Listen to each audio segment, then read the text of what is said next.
朋友们，大家好，我是可丽呼。今天我们来组一台造型很特殊的自行车，用的变速呢是这个很有趣的 Shimano GRX 变速。这个是 Shimano 的单盘系统，我也是第一次要来装。我对这个齿比其实是一直非常的好奇。你看这个飞轮有到 42T 哦，我认为这个应该会是一个很好用的变速。那又用来组的是这一个车架，这个车架是有人赞助的。话说上次我帮我的公路车换了一个 Hyper 轮组，那个时候还拍了一个开箱轮组的影片，然后那个轮组公司有看到我的影片之后就联络我，跟我说他们家也有出车架，可以寄一台来给我玩，而且随便我怎么组跟怎么说都可以。那我上了他们家的网站研究之后呢，就选了这一个车架。因为按照平常的习惯，如果是买的话，我是会去买他们家这样子的车架，因为我比较喜欢这种传统直的样子。像这种弯弯造型的车架其实不是我的菜。不过既然是有人要提供给我试当然是选没有试过的类型，对吧？那这个就是 Winspace 家的车架，叫做 G2 Gravel。很明白的，这就是一个 Gravel Bike 的车架。这个蓝色其实还蛮漂亮的。这个车架的特色就是有很多这种弯弯的设计，像是后上叉的这个部分是弯弯的，后下叉也是弯弯的。其实这是一个蛮新潮的设计像是 3T Cervelo 还有 Open 这些名牌的 Gravel Bike 也都有用到这种设计。这种设计就是要在车架上可以塞进大轮子，同时又要保持后半段不要延伸的很长的设计。那我在这边帮大家来科普一下，这几年来流行的 Gravel Bike 到现在大约分成两种样子。第一种是很轻，造型很简单，几乎就像是只是公路车加上比较宽轮胎的 Gravel Bike， 像是 Specialized 的 Crux 这样的 Gravel Bike， 注重轻量化还有速度，就是拥有赛车灵魂的 Gravel Bike。那另外一种是相反的做法，强调的是可以装很大的轮胎，可以装很多的水壶，不是以赛车为目的的，比较注重舒适像是旅行车与越野车的 Gravel Bike。那我们现在这款 G2 就是属于这种。而这个车架上面还有一个很趣味的特色，就是它有非常多锁水壶的螺丝孔。我从来没有过自行车有这么多螺丝孔的，它连前叉的两边也有螺丝孔。这就给我一个把它组来当做旅行车或补给车的概念，像是可以装很多水，还有摄影机帮跑步的朋友补给，还有春天也可以陪车友去骑一段纵贯当补给。那这些就是我花了2个星期在亚马逊还有 eBay 收集的料件。最近因为买太多玩具，账单被看到时已经被白眼一下了，所以这次有特别注意要节制一下，没有乱买一通。采购的这些变速零件还有线跟链条等等的，大约是只用了600枚左右，算是有刻意在控制预算的了。其中比较有趣的部分就是这个 Shimano GRX 变速，这个是 Shimano 家单盘系统的代表。那这个是 Artegra 等级的变速系统。我计算了，我觉得这个齿比是不会输给 SRAM 的12速的，而且很多便宜的零件都可以跟它通用。那这边其实还少了几个零件首先是油压碟刹还没有买，我特地选了这个很便宜的机械碟刹来试试，这个只要70枚。那如果是真的好用的话，那就太 lucky 啦。而配合这种机械碟刹我们来用我刚刚在 eBay 上面买到的宝贝，这个是古代的银色吸夹变速器，非常的美丽，看到我就忍不住想要多收藏一套。这个是 Dura S9000 的刹变把，它是可以用来拉机械碟刹的。那最后是轮组也还没有买，其实我是喜欢先体会一下车的性格再来研究要装什么轮组的，所以我们就先跟 Bianchi 借轮组来用就可以啦。那我们组车的第一步就是要好好的来观察车架的走线。你看这个车架是有预先放进导管，让我们比较好组装的。前面右边的洞洞啊通到后面的变速器，但是其实我个人是偏好右边刹变把的线从车架的左边进去，所以这边我们要把右边的导管给移到左边，这样右手控制的后变就会是从车架的左边进去。而这次我们组装的是单盘的变速，所以另外一个洞洞就可以直接的把它给盖起来。那这个后刹车一样是右手控制的，所以可以把后刹车的线啊跟后变的线放在同一边，这样子线的外观就会比较的整齐。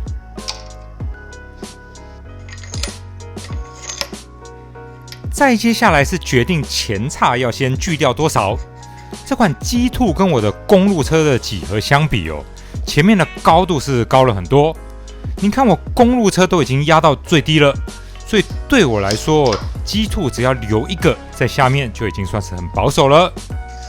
那在龙头的上面呢，我是习惯留一个垫圈，它可以防止龙头应力集中而夹坏碳纤维。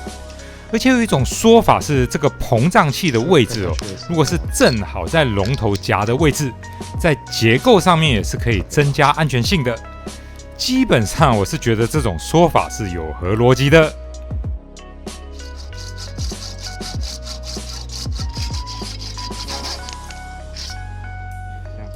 那我们可以看到这个前叉是 D 型束管，这个前刹车是可以组成隐藏线的。不过其实我是比较偏好线外露的。其实我也是比较偏好圆形束管超过 D 型束管。我觉得圆形在直觉上就是比 D 型的感觉上坚固。不过市场上就是流行隐藏线的，这也是种市场的趋势。因为我是一个喜欢组车当兴趣的人，所以平时就收集很多趣味的垫圈跟盖子。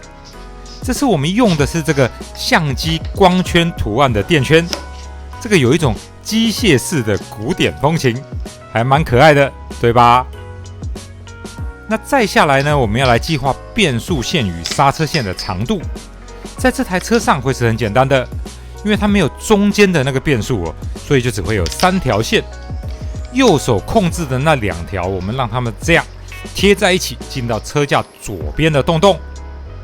我觉得这个角度看起来就蛮整洁的，像是有用心整理过的线了。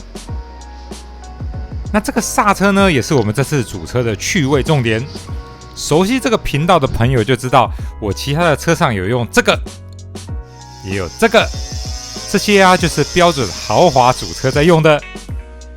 那这次我们试的这个大概是1/3的价格都不到。不过我对这个刹车倒是期待非常高。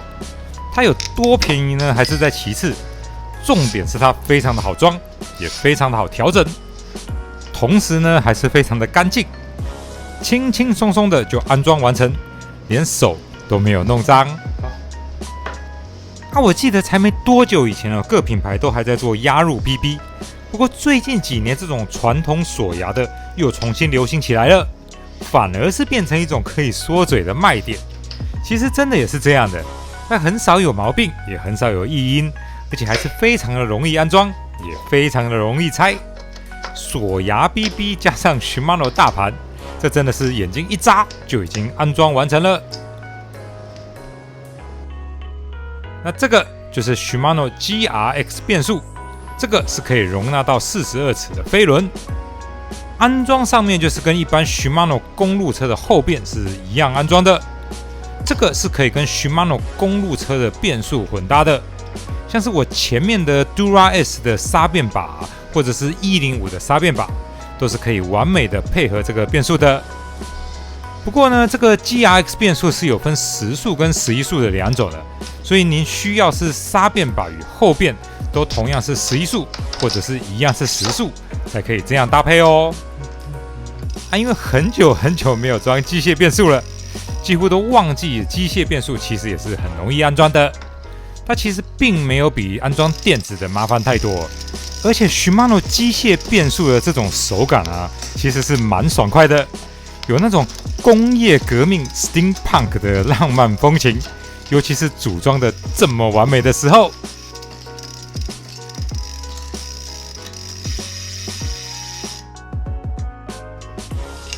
因为我们线的部分在刚开始的时候就已经有计划了，所以安装起来就会非常的顺利。